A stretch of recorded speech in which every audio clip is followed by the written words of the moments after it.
Live from the financial capital of the galaxy, this is Blood Money. I'm your host, Rose Rosenthorn. Join me in the Predatory Lender team as we cut into today's action. Joining us in the studio is Annie.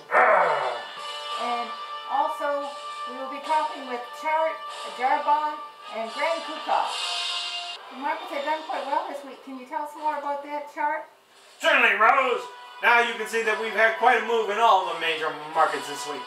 Now you can see that the Dow is doing quite well this week and had quite a move Friday. So I'd look for a bit of a pullback. Now stochastics are embedded, so that's generally a general bullish sign. So I'd look for a little bit of a pullback early in the week, then a run up to its previous highs of earlier in the year. Now also Bollinger Bands for the Dow. You can see that it's slightly a little bit above its current level. So you can see the pull in, and then your upside target would be the upper Bollinger Band in the short term. As for the NASDAQ, we had quite a gap up. So I'd look for this one to pull back. And also given the fact that you're up against its previous highs, I'd look for a pullback earlier in the week and then just sideways movement from then on. Stochastics are in the bedded side, so this could give us a strong move to the upside as well. So I'd look for this one to it could go either way, sideways, up, down, all around. Now the Bollinger Bands for the NASDAQ are up against its upper resistance level, and also you have these previous tops here. So this looks like a bit of a double top. So this gives you greater prudence to the NASDAQ moving lower next week. As for the Standard & Poor's, you had quite a move Friday. So I'd look for this one to pull in a bit, and then given the embedded stochastics, that gives you more signs to push it higher up to its previous resistance levels of its previous highs of earlier in the year. But with the upper Bollinger Band running up against that, you can see that giving you some added resistance at that level. So again, this is Gerard, sending it back to you at the studio! The unemployment report came out today, and for more about that, we will talk to our Washington correspondent, Taxi. Now folks, you can say that the unemployment rate stayed steady at 9.7%. But alas, the underemployment rate rose slightly to 16.8%. But average hourly earnings increased slightly to $18.93 an hour. And average hours worked increased to 33.8 hours a week. So with that, you can see that the average American makes about $2,700 a month or $33,000 a year.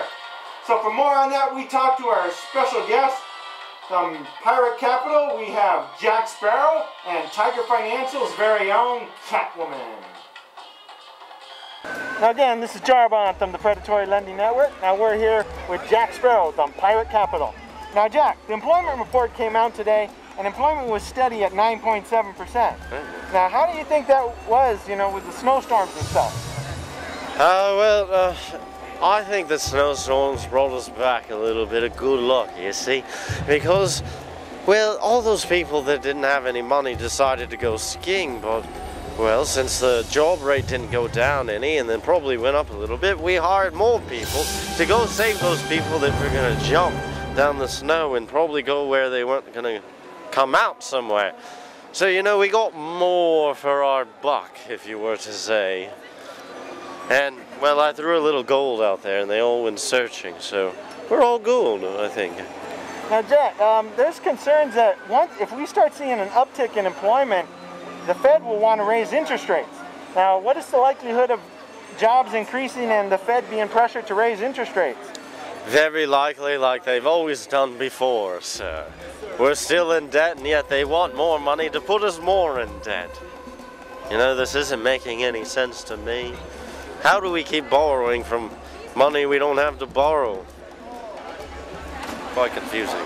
Okay, so Jack, what's your outlook for the future economy, the other job sectors, or the job market in whole?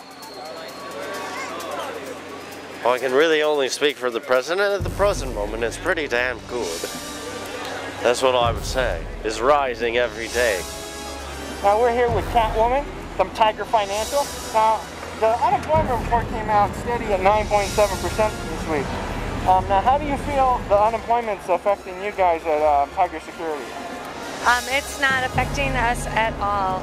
Everything is wonderful. I don't know the 9 point. I think that's a generous. I think it's actually a little higher, but. Well, I know the underemployment rate was at something like 16.7%, over 16%. Yeah, So that's probably what you mean. But it's not affecting it. I think everybody, I mean, you come out and play when you have money to come out and play, right? Now, do you see retail spending increasing, due to the snowstorm? Oh, there's a lot of snow around here. But you know what? When it says snow, it's like you want to get out of the cold and go to the mall. The mall is warm, so it's a great time to shop. Since we're on retail sales, do you see any particular retailers doing better this season? Any particular retailers doing better? The warm clothing, right? Warm clothing. Yeah, warm clothing. So again, this is Jarbon, the Predatory Lending Network, talking to you folks about the economy. This week on Petals and Thorns, we're going to discuss some various stocks. The first one is Alcoa. It is up 4.06%. What's cooking at Alcoa? Alcoa up 4.06% this week on their award-winning design team. The stock has had quite a move this week on the news and has a lot of upside resistance ahead of it, so expect a pullback on this one. Our next stock we're going to talk about is American Express. It is up 5.26%. What's going on at the Express? American Express up 5.26% this week on news. They're giving $1 million to support historical places. Now investors like this news and to push the stock higher. Now technically the stock is at good support, but it's had a big run of late, so expect this one to move sideways for a while. Our next stock we'll talk about is Boeing. It is up 7.55% for the week. What's going on at the airline there? Boeing up 7.55% this week on better than expected earnings. The stock looks mixed. Stochastics are embedded and heading higher, but the Bollinger Bands have it in the overbought level. So expect this one to move sideways for now. Our next stock on the list is Caterpillar. It is up 3.82%. What's going on at Caterpillar? Caterpillar up 3.82% this week. Now stochastics are embedded on this one, and it looks like it's going to keep running higher. Our next stock is Disney, the Mouse House. It is up 6.34%. What's going on at Disney? Disney up 6.34% this week, despite their feud with Cablevision, whether or not to air the Oscars this weekend. Technically, the stock is in a bit of a breakout, and stochastics are embedded, so this one is moving higher. The next stock we'll talk about is McDonald's. It is down. What's happening at McDonald's? McDonald's 0.28% this week on poor technicals. It fell below some key moving averages, and stochastics is weakening. But there is a good support, so expect this one to be going sideways for now. Our next stock we're going to discuss is Microsoft. It is down 0.28%. What's happening at Microsoft? Microsoft down 0.28% this week on news that Google was able to buy a company that they were both after. Now this news is good for Google, but bad for Microsoft. Our last stock we'll talk about is a drug stock, Pfizer. It is down also. What's happening over at the drug company? Pfizer down 0.4% this week. Now they're increasing their bid to buy one of their smaller rivals. This is pushing the stock lower. Technically, the stock is in a bit of an oversold position right now, so expect a bounce! Well, that's our show for this week.